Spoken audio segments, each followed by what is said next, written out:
Well, South Africa is then set to hand over the G20 presidency to the United States as early as today. But diplomatic tensions are simmering beneath the surface, despite the strong endorsement of the summit declaration. International Relations Minister Ronald Lamola says Pretoria wants to avoid any strain with Washington. However, he maintains the handover should be conducted between officials of equal rank, pushing back against a request for President Cyril Ramaphosa to transfer the role to a junior American representative.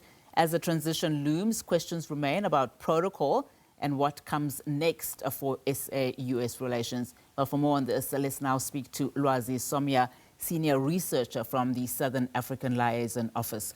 A very good afternoon to you, and thank you so much, Lwazi, for your time.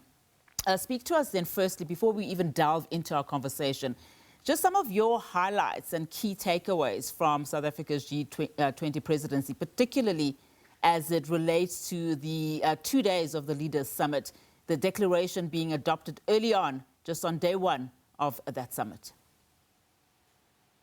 So good afternoon, all, and afternoon to your viewers. So the G20 Social Leaders Summit itself was very interesting for those of us who have a view of the multilateral system, especially in relation to the processes leading up to the G20 Leaders Summit, along with the adoption of the declaration. We must remember that this process itself started off over a year ago in 2024, when in the middle of Brazil's presidency, in which South Africa had to define what it has to entail in terms of its thematic areas for the G20 Leader Summit, along with reports and commissions that will be working towards the Leader Summit.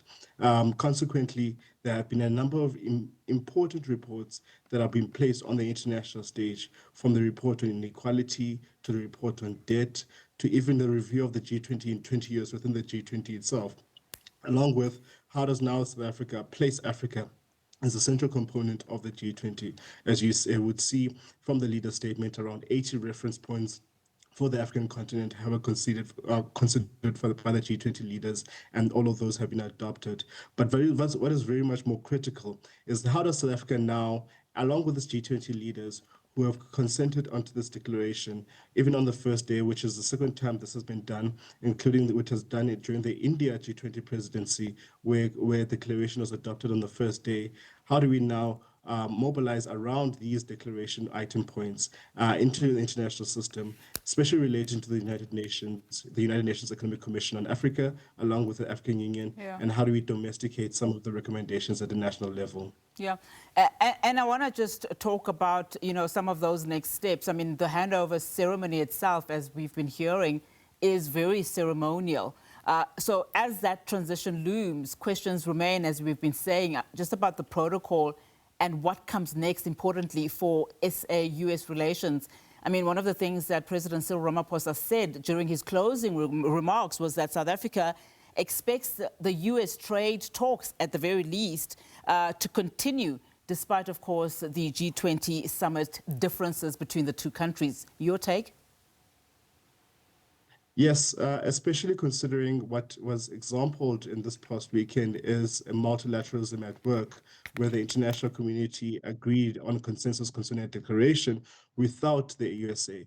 This is the first time where a country voluntarily was absent from a meeting. You have a situation where Vladimir Putin cannot come to this meeting, where his absence is due to the ICJ, the International Criminal Court arrest warrants, where South Africa is obligated to arrest him under the Rome Statute. So that was not voluntary from President Putin. But in this instance, the Donald Trump administration chose to completely withdraw on a unilateral basis. But the international community didn't stop. They continued and they voted for a declaration in which they all agreed to in this coming instance. So that's very significant, especially as one of the founding members of the G20, the United States, plays such a critical role in the international financial architecture, along with the United Nations. However, what is a clear sign now is that the world is willing to move on, and multilateralism is still alive, even when the United States has removed itself from the table. And just on those last points, I mean, South Africa was hailed by a number of countries on just how it approached this G20 presidency. A lot, of course, of the compliments being that it was very much Africa-led. We know that President Cyril Ramaphosa continues with those engagements on an African platform. with more relations with the EU being in Angola today, also just to advance the Africa question. Speak to us about, just in terms of, what are we likely to see in terms of Africa seizing the moment given this G20 presidency? So Africa, the African continent itself, is the continent with the highest potential of growth within the next century, with a growing population dividend that we might most likely see manifesting in around 2050 with a growing African population size. And a lot of people across the world are seeing that as an added value for the African continent being the continent of the century.